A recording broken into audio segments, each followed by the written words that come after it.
Prayer చేసుకుందాం. పరిశుద్ధుడా, విమోచకుడాని పరిశుద్ధమైన నామాన్ని బట్టి వందనాలు చెల్లించుకుంటున్నాను తండ్రి. ప్రభు రాత్రి అంతా మాకు సుఖమైన నిద్రించావు. ఉదయకాలంలో ప్రభు నీ పాద సన్నిధికి వచ్చటకు మమ్మల్ని బలపరుస్తున్నందుకు వందనాలు. నీ వాక్యం చదువుతుండగా ప్రభు మాతో మాట్లాడండి, నీ స్వరం వినిపించండి, సన్నిధి ఉంచమని యేసునామములో స్తుతించి ప్రార్థించి వేడుకుంటున్నాను తండ్రి. కీర్తనలు 78వ అధ్యాయం. నా జనులారా, నా బోధకు చెవియొగ్గుడి, నా నోటి మాటలకు చెవియొగ్గుడి.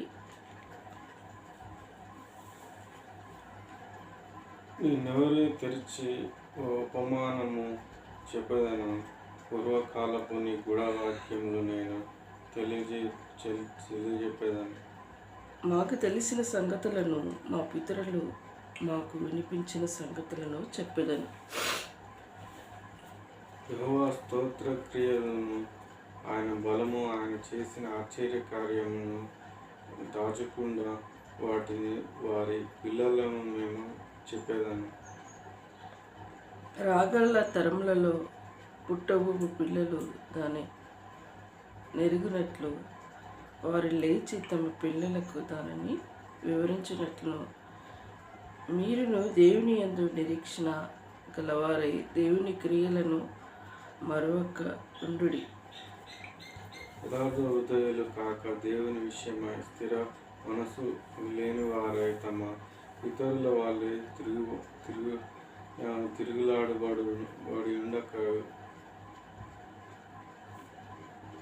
మూర్ఖతయు తిరుగుబాటు గల ఆ తరమును పోలి ఉండకయు వారు ఆయన ఆజ్ఞలను గైకొనున్నట్లును. ఆయన యాకోబు సంతతికిని శాసనములను నియమించాను, ఇజ్రాయేలు సంతతికిని ధర్మశాస్త్రం అనుగ్రహించాను. మన తమ పితరుల దాన్ని తెలుపవాలనని వారికి ఆజ్ఞాపించాను. వీళ్ళను పట్టుకొని యుద్ధ సన్నద్ధులైన ఎఫ్రాయిం సంతతి వారు యుద్ధకాలంలో వెనుకకు తిరిగిరి. వారు దేవుని నిబంధనను గైకొనకపోయిరి, ఆయన ధర్మశాస్త్రమును అనుసరింపనొల్లకపోయిరి.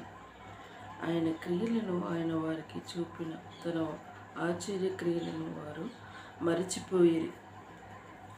ఐగుప్తు దేశంలో సోయాను క్షేత్రమందు వారి పితరులు చూచుండగా ఆయన ఆశ్చర్య కార్యాలు చేశాను. ఆయన సముద్రము పాయలుగా చేసి వారిని అందరికీ నడిపించాను. ఆయన వీటిని రాశిగా నిలిపాను. నీటిని రాశిగా నిలిపాను. పగటి వేళ మేఘంలో నుండి, రాత్రి వేళ అగ్ని ప్రకాశంలో నుండి ఆయన వారికి త్రోవ చూపించాను. అరణ్యంలో ఆయన బండలు చీల్చే సముద్రమంత సమృద్ధిగా వారికి నీరు త్రాగించను. బండలో నుండి ఆయన నీటి కాలువలు రప్పించెను, నదుల వలె నీళ్లు ప్రవహింపజేసింది. ఆయనను వారు ఆయనకు విరుద్ధముగా ఇంకను పాపం చేయుచూనే వచ్చిరి. అడవిలోను మహోన్నతుని మీద తిరుగుబాడిరి. వారు తమ ఆశ కొలది ఆహారము నడుగుచు తమ హృదయములో దేవుని శోధించిరి. అరణ్యంలో దేవుడు భోజనం సిద్ధపరచగలడా అనుచు వారు దేవునికి విరుద్ధంగా మాట్లాడారు. ఆయన బండను కొట్టగా నీరు ఉబికెను, నీళ్లు కాలువలే పారెను. ఆయన ఆహారం ఇయ్యగలడా, ఆయన తన ప్రజలకు మాంసం సిద్ధపరచగలడా అని వారు చెప్పుకొని చాలు. ఇంతవరకు. రేపు మిగతా చదివి ముగిసి. అయితే ఇక్కడ దావీదు మహారాజు మోషే ఐగుప్తు ప్రజలను విడిపించడానికి మోషేను దేవుడు ఏర్పరచుకున్నాడు. అయితే ప్రజలు ఈ ప్రజలను ఫరో రాజు నుండి ప్రజలను విడిపించాడు. ఫరో రాజు ఏం చేస్తుంది తెలుసా? ప్రజలని వెట్టి చాకరీ చేపిస్తున్నా, ఇటుకలు చేపించడం ఇలాంటివి అన్నీ వెట్టి చాకరీ చేపిస్తున్నారు. వాళ్ళు మూలుగుతూ ఉన్నారు. అయ్యో ఇంకెప్పుడు మాకు విడుదల అవుతుంది, అయ్యో అయ్యో అయ్యో అని మూలుగుతూ బాధల్లో ఉంటే దేవుడు వారి మూలుగును విని మోషేని ఏర్పరచుకొని మోషే నువ్వు వెళ్ళు, మరి ఆ ప్రజలను పరో రాజు నుండి ఆ ప్రజలను విడిపించడానికి నేను నియమిస్తున్నాను, నువ్వు వెళ్ళు అంటే మోషే అన్నాడు, ప్రభా నేను వెళ్తే నేను నత్తివాడని నేను చెప్తే ఆ మాట వాళ్ళు వింటారా, ప్లస్ ఆ పరో రాజు ఒప్పుకుంటాడా ఏంది ప్రభా అంటే వింటాడు, నువ్వు వెళ్ళు నేను చెప్తున్నాగా నువ్వు వెళ్ళు అని చెప్పి పంపిస్తాడు. పంపితే పరో కాడికి వెళ్ళి మరి మా దేవునికి మేము మొక్కుబళ్ళు చెల్లించుకొని వస్తాము, మరలా వస్తాము అని చెప్తే పరో రాజు నమ్మడు. ఏం చూసినా అవన్నీ అడుగుతూ ఉంటారు. అయితే ఫస్టే మోషే ప్రయోగించాడు. ఫస్ట్ కట్టినాడేస్తే పాము అయితే ఎన్నో సూచక్రియలు చేసుకుంటూ వచ్చాడు దేవుని నామంలో. అంతేకాదు ఎన్ని 4-5 సార్లు పరో ఎదుట మోస చేసే క్రియలను చూసి అప్పుడు సరే వెళ్ళు కప్పలు అవుతాయి. అంతేకాదు మరి ఆ ప్రాంతంలో ఆ ప్రజలు అందరూ కొన్ని విధాలు బాధపడుతూ వస్తూ ఉంటారు. సరే వెళ్ళు వెళ్ళు అని పంపిస్తే ఆ ప్రజలు మరి వస్తూ మళ్ళా మరి ఉంటే మోషకి అది పరో రాజుకి డౌట్ వస్తూ ఉంటుంది, అమ్మ వీళ్ళు రారుగా అని గుర్రాలు రావుతులు వాళ్ళ సైన్యం వెంట పెట్టుకొని వస్తూ ఉంటే ఆ ప్రజలని కాపాడటానికి ఏం చేస్తాడు తెలుసా, మోషే ముందు సముద్రం ఉంటుంది, వెనక పరో సైన్యం వస్తుంటారు, వీళ్ళు ఉంటారు మధ్యలో ఉంటారు. ఏం చేస్తారు తెలుసా, ఆకాశం నుండి ప్రార్థన చేసి కట్ట సముద్రంపై ఉంచితే సముద్రం 2 పాయలుగా చీలిపోతుంది. అప్పుడు వీళ్ళందరూ బయటికి వెళ్ళిపోయినాక మళ్ళీ యథావిధి సముద్రం అవుతుంది. ఈ పరో రాజు సైన్యములు రాకుండా అయిపోతారు. ఇక నడిపించుకుంటూ వెళ్తూ ఉంటే ప్రజలకి ఇక ఆ అరణ్యంలో వాళ్ళు దేవుడు మోషే ద్వారా ఎలా పోషించుకుంటారు. మరి అరణ్యంలో వెళ్తూ ఉంటే ప్రాంతంలో ఈ అరణ్యంలో మాకు దాహం అవుతుంది, మాకు నీళ్ళు కావాలి అని అంటూ ఉంటాయి. మొదటి చూసినగా ఇక్కడ మోషే ప్రార్థన చేశాడు. అరణ్యంలో ఏముంటాయి, చెట్లు కొండలు ఇలాంటివి ఉంటాయి. మరి నీళ్ళు వచ్చే ప్రదేశం నీళ్ళు ఉంటాయా, ఉండవు కదా. అయితే మోషే ప్రార్థిస్తాడు, ఒక బండకాడికి వెళ్ళి బండను కొడతాడు. ప్రార్థన చేయగానే బండను కొట్టగానే జీవజలాలు ఇక్కడ చదివినాం. ఏంటి 13వ వచనం చదువు ఒకసారి. కీర్తనలు 78:13.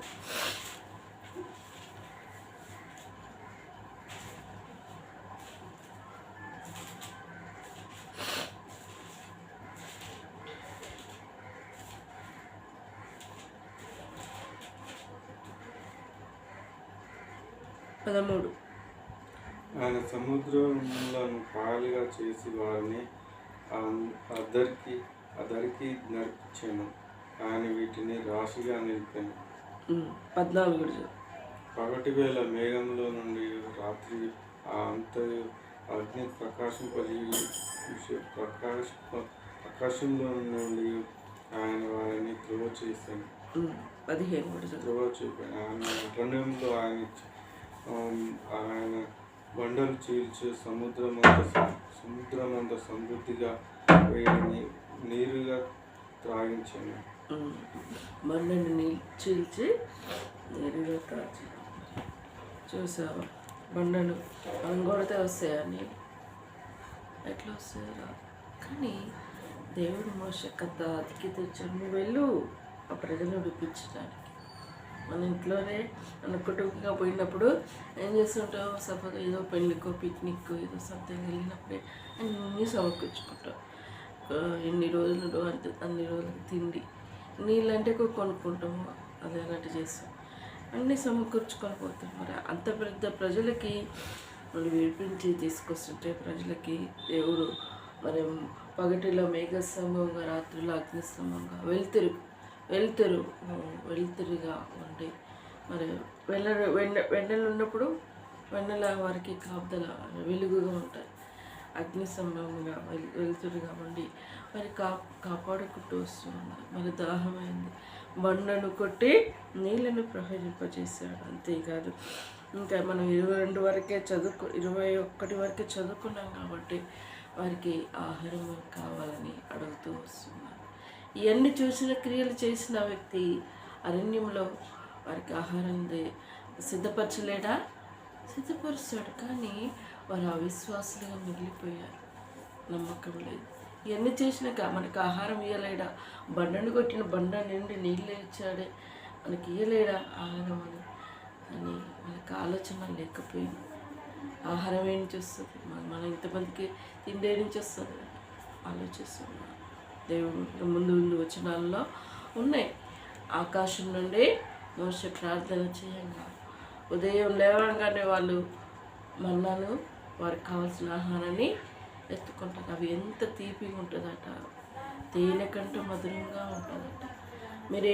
వారికి ఏం చెప్పిందంటే, మీరు తినగంట వరకే సమకూర్చుకోండి, ఇంకెక్కువ సమకూర్చుకోకరి, అది ఖరాబ్ అయిపోతుందంట. వాళ్ళ ఆశ కొద్దీ రోజు కురుస్తూనే ఉందంట ఆ మన్న. అంత రుచికరమైన మన్న వాళ్ళు తిని వేసారి ఎక్కిరి. అయిపోయినాక ఇది మాకొద్దు, మాకు మాంసాలు కావాలని కోరుకుంటారు. మానవునికి ఎంత ఆశ ఉంటుంది.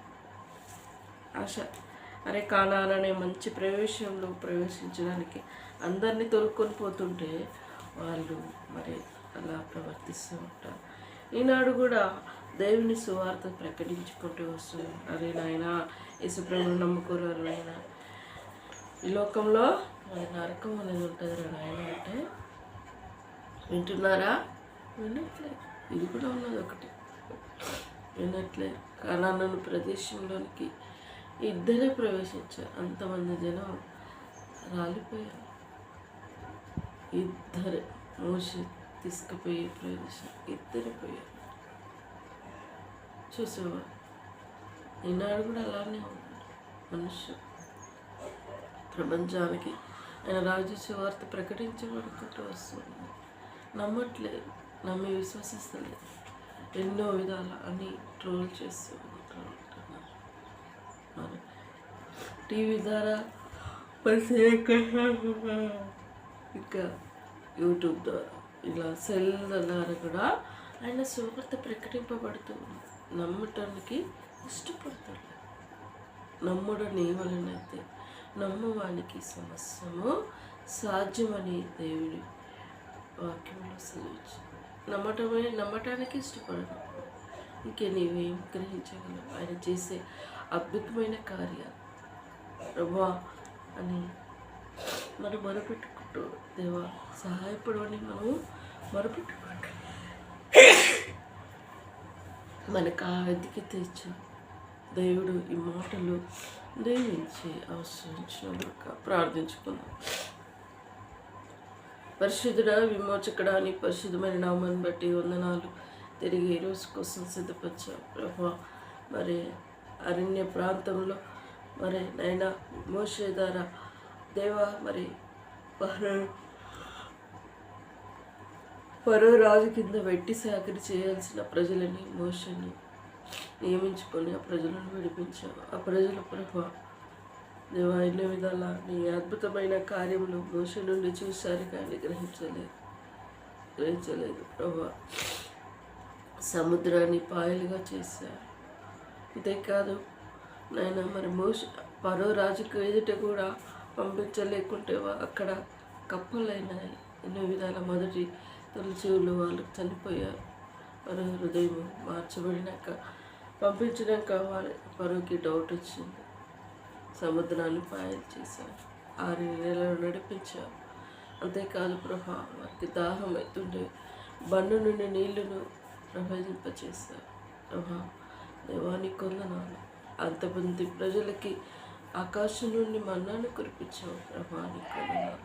నువ్వెన్నో చేసావు కానీ ఆ ప్రజలు గ్రహించలేకపోయారు ప్రభా. కొందనాలు.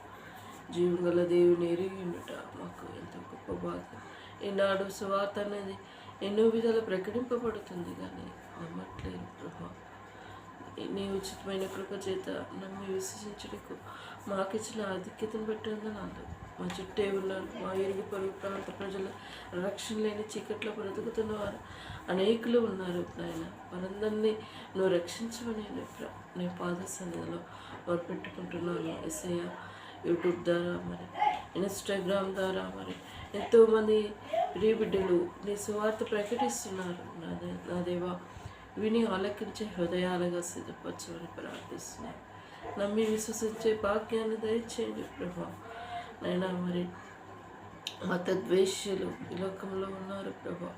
వారి పేర్లు వారి స్థితులను ఎరిగిన దేవుడు నైనా వారి మనసు మార్చమని నీ పాద సన్నిధిలో వారు పెట్టుకుంటున్నాను. దేవానికి కొందనాలు. ఇంతవరకు నువ్వు చూపిన ప్రేమ కనికరాన్ని బట్టి స్థుతిస్తున్నాను. మమ్మల్ని కూడా ప్రేమించిన సమయాన్ని బట్టి స్థుతిస్తున్నాను ప్రభా. ఈరోజంతే సమయం దీవించండి అమ్మ. నార్కట్పల్లికి వెళ్ళాలన్నది నేను కూడా వెళ్ళాలి. తమ్మునికి మరలా నాయన ఎగ్జామ్గా అది అప్లికేషన్ ఫామ్ ఫిల్అప్ చేయట్లో కృప దయచేయండి ప్రభా. తిరిగి ఇంటికాడ ఉండి చదువుకునే వాతావరణాన్ని మాకు కల్పించండి ప్రభా. మరలా గ్రూప్ 1కి సిద్ధపడుతున్నాను నాయన. మరి రాసిన వారు జాబ్ కోసం కనిపెడుతున్న వారు ప్రభా మాకు రాలేదని మేము ఫీల్ అవుతలేము ప్రభా. ర్యాంకర్స్ వాళ్ళు బాధపడుతున్నారు ప్రభా. వారికి దేవా అపాయింట్మెంట్ వారికి అనుగ్రహించండి దేవా. ఫర్దర్ నోటిఫికేషన్ కోసం సిద్ధపడి జాబుల కోసం ప్రిపేర్ అయ్యేటకు కృప దయచేయండి నైనా. శతకృతాలు అయిపోవచ్చండి. మమ్మల్ని ప్రేమించినందుకు వందనాలు. అన్ని విషయాలను దయగల చేతికి చుట్టూ ఇంతవరకు చేసిన మేలుని బట్టి స్థుతిస్తున్నాను. గృహంలో సంతోషాన్ని నింపండి. మ్యారేజ్ విషయంలో మార్గం సరళపరచండి. నిశ్చితం బయలుపరచండి ప్రభా. తమని విషయంలో నా విషయంలో జాబ్ వచ్చినాక చేసుకోవాలనుకున్నాను, కానీ నిశ్చితమే జరిగితే తమనికి జాబ్ కావాలి కదా ప్రభా. దేవా నిర్ణయం ఏర్పాటు చేయండి. జాబ్లో సెటిల్ అవుటకు కృప దయచేయండి ప్రభా.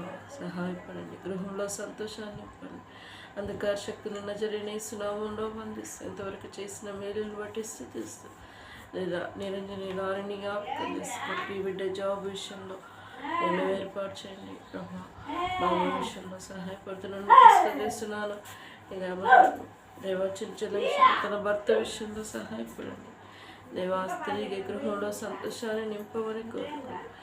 క్రిస్మస్లో ప్రభా మా గృహంలో సంతోషాన్ని నింపండి అయా. మహిమకరంగా మీటింగ్ కలిగింటకు కృప దయచేయండి. శతకుతంత్రాలు లేకపోవచ్చు. ఇంతవరకు చేసిన మేలును బట్టి స్థుతిస్తూ చేయబోయే మేలుల కోసం నీ పాద సన్నిధిలో ఎత్తిపెట్టి ప్రార్థిస్తాను. ప్రేమించిన సమయాన్ని బట్టి స్థుతిస్తాను.